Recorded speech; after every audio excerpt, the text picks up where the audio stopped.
Now, so here in this video, we will going to start with product life cycle management. It's a subject. And here, in this we have a introduction to PLM, history of product life cycle management, need for that PLM, product life cycle model, opportunities and benefits, components of PLM, different views of PLM, PLM feasibility study, introduction to PLM strategies, impact of PLM strategies. Then we have elements of PLM strategies, identifying PLM strategies, selecting PLM strategy, implementing PLM strategy, introduction to product development manufacturing systems, PDM systems, or product development management systems, major components of PDM systems, reasons for implementing PDM systems, and PDM in essential enabler for PLM. See, these are the basics in the, topics which need to be covered in the first module. Now, first we'll go for the introduction to PLM. PLM is nothing but it is a product life cycle management which was established recently in the early 21st century as a new model for manufacturing companies to manage their products across their life cycle, right from the product design to manufacturing, then to service and the disposal of the product. So it starts from the design, then it comes to manufacturing.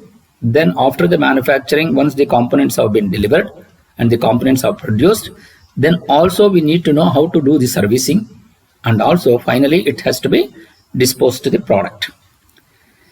So this is the basic concepts of product life cycle management. And also we are using the software for doing these type of things, which is a PLM software that manages all data relating to the design, functioning, production, support, and ultimate disposal of the product. So anybody who works in this product, with the product, can access the data or information of a single product or all of a company's products, thereby allowing the user to have a broader vision about the details of the product.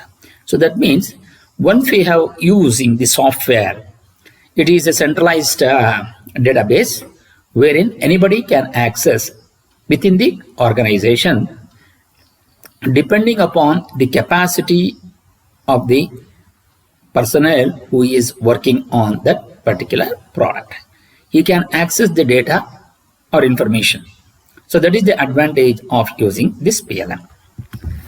Now, we will go to the PLM helps in managing the following. How that PLM or product life cycle management helps? One is the products and parts, including those which are used for tooling, inspection, calibration, training, operation, and maintenance. So what does it mean? So once you need to develop a product, for that we need to have a tool.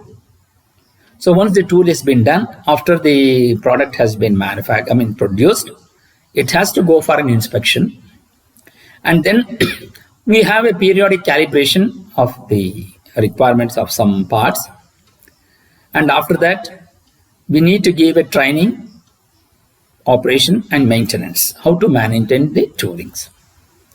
So all these things which you need to have a documentation that define the performance, functional and physical attributes of a part, ancillary documents that are used for training, operation, and maintenance of part or product.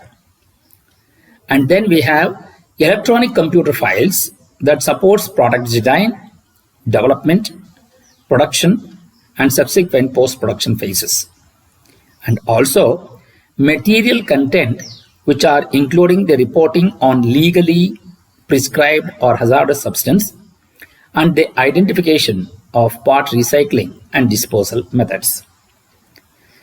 So these PLM concepts was first introduced in the automotive, military, nuclear, and medical industries, where safety control features were given much prominence. So that means wherever you have a safety and control features, there this PLM or product lifecycle management were introduced.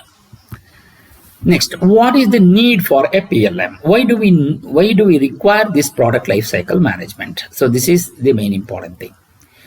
Companies with complex products and processes need to manage data and information of the product throughout its life cycle, right from the conceptual design to service and disposal of the product.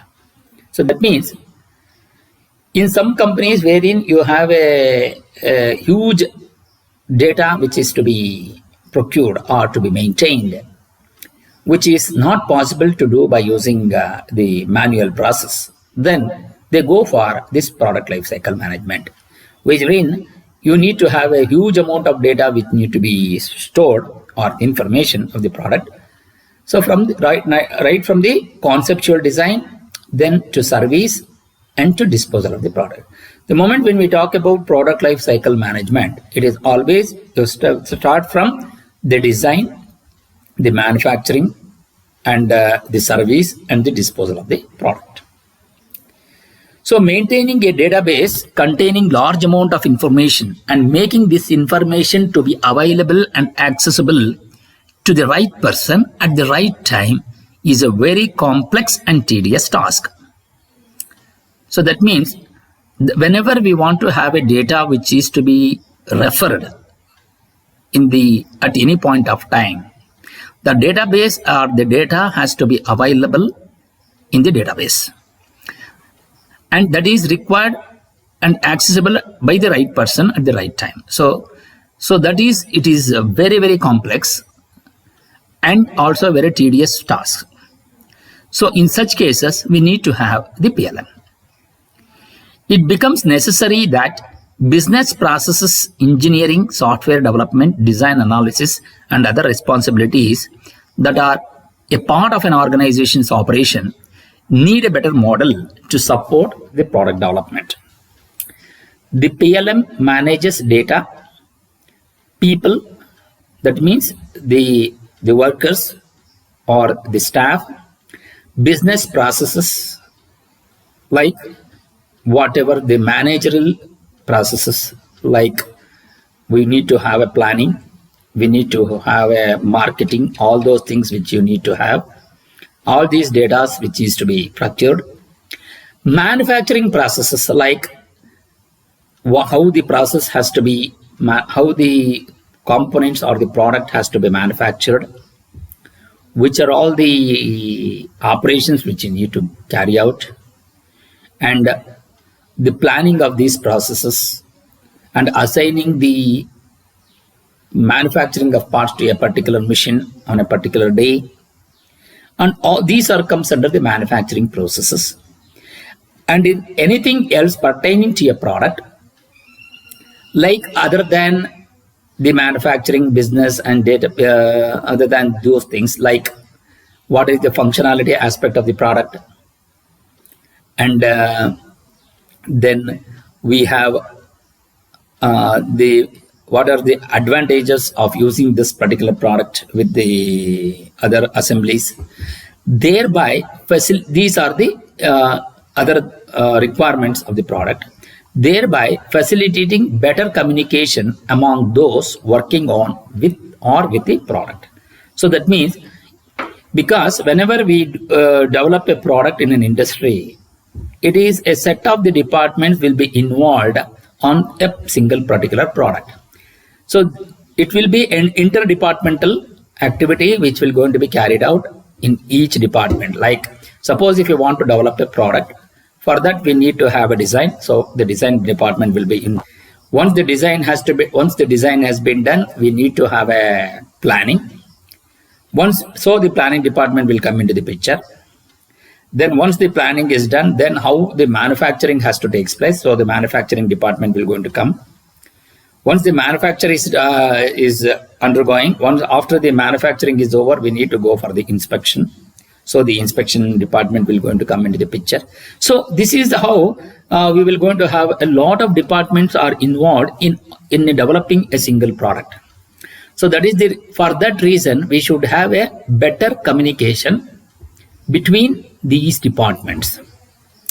That is possible. So that is the reason why we need to have a product lifecycle management. And this will enable, because this will be able to maintain a large amount of data that is available.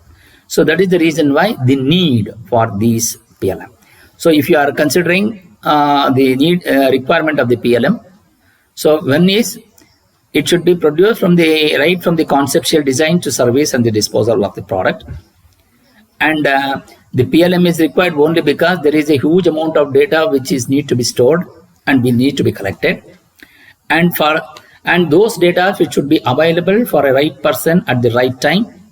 So for that reason, we need to have PLM. And also engineering, software development, design analysis, and other responsibilities, all those things which is required for, that is the reason why we need PLM. And also, there should be a better communication among the departments, so that you will be able to, the people who are working on that particular product will going to have a better communication. So for that reasons, we need to have the need for PLM. So in the next video, we will going to talk about product life cycle model. Thank you.